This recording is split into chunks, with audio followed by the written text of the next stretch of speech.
സംസ്ഥാനത്തെ സാമൂഹ്യ സുരക്ഷാ ക്ഷേമനിധി പെൻഷൻ അടുത്ത ഘട്ട വിതരണവും ആരംഭിച്ച സാഹചര്യത്തിൽ പെൻഷൻ ഗുണഭോക്താക്കൾക്ക് വീണ്ടും തുക അനുവദിച്ചുകൊണ്ടുള്ള ആശ്വാസ വാർത്തയാണ് ഈ മണിക്കൂറുകളിൽ പുറത്തു വന്നിരിക്കുന്നത്. സംസ്ഥാനത്ത് 2025 ഫെബ്രുവരി മാസത്തിലെ സാമൂഹ്യ സുരക്ഷാ പെൻഷൻ ധനവകുപ്പ് അനുവദിച്ചതിന് പിന്നാലെ 24.8 ലക്ഷത്തോളം വരുന്ന സഹകരണ സംഘം ഉദ്യോഗസ്ഥർ വഴി പെൻഷൻ തുക സ്വീകരിക്കുന്ന ഗുണഭോക്താക്കൾക്ക് ഇന്നു മുതൽ കൈകളിലേക്ക് വിതരണം സജീവമാകും. വിധവ, വാർദ്ധക്യ, ഭിന്നശേഷി പെൻഷനുകളിൽ ഉൾപ്പെടുന്ന 8 ലക്ഷത്തോളം വരുന്ന NSAP പെൻഷൻ ഗുണഭോക്താക്കൾക്ക് 200, 300, 500 എന്നീ കേന്ദ്രവിഹിതം കുറച്ചുള്ള തുകയാണ് കൈകളിലേക്ക് എത്തിച്ചേരുക.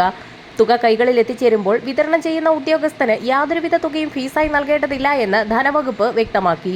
സോഷ്യൽ ഓഡിറ്റിംഗിന്റെ ഭാഗമായി വലിയൊരു വിഭാഗം അനർഹർ പെൻഷൻ പട്ടികയിൽ നിന്ന് പുറത്താക്കപ്പെടുമെങ്കിൽ പോലും അർഹരായ ഗുണഭോക്താക്കൾക്കുള്ള ആനുകൂല്യ വിതരണം സംസ്ഥാനത്ത് കുടിശ്ശിക തീർത്ത് വിതരണം ചെയ്യുന്നതിലേക്കായുള്ള നടപടികൾ സംസ്ഥാന സർക്കാരിന്റെ ഭാഗത്തു നിന്നും ആരംഭിക്കുകയും പെൻഷനും മറ്റ് ആനുകൂല്യങ്ങളും, വിവിധ മേഖലകളിൽ കുടിശ്ശികയായി കിടക്കുന്ന ആനുകൂല്യങ്ങളും, നിർമ്മാണ തൊഴിലാളി മേഖലകളിൽ ഉൾപ്പെട്ട സാമ്പത്തിക ധനസഹായങ്ങൾ, വിവിധയിനം ഇൻഷുറൻസ് സ്കീമുകൾ എന്നിവയിലേക്കും കൂടി തുക അനുവദിക്കുന്നതിന്റെ ഭാഗമായി സംസ്ഥാന സർക്കാർ കേന്ദ്രത്തോട് കൂടുതൽ വായ്പാനുമതി തേടിയതിനു പിന്നാലെയാണ് ആശ്വാസ വാർത്ത എത്തിയിരിക്കുന്നത്.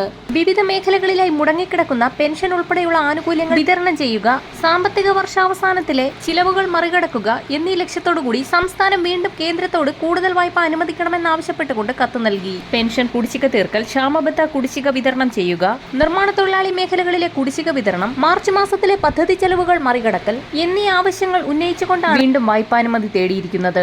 തദ്ദേശീയ തലത്തിൽ വാർഡ് അടിസ്ഥാനമാക്കിയുള്ള സോഷ്യൽ ഓഡിറ്റിംഗ് ഇന്നു മുതൽ സജീവമാകുമ്പോൾ ഓഡിറ്റിംഗിൽ നിന്ന് പുറത്താക്കപ്പെടാത്ത ഗുണഭോക്താക്കളും സർക്കാർ നിർദ്ദേശിക്കുന്ന സത്യവാങ്മൂലവും നിർബന്ധിത സർട്ടിഫിക്കറ്റുകളും സമർപ്പിക്കാത്ത മുറയ്ക്ക് ഇവർക്ക് ഏപ്രിൽ മാസം മുതൽ വിതരണം ആരംഭിക്കുന്ന കുടിശ്ശികയായിരിക്കുന്ന 3 ഗഡു പെൻഷൻ തുകയ്ക്ക് അർഹതയുണ്ടായിരിക്കുകയില്ല.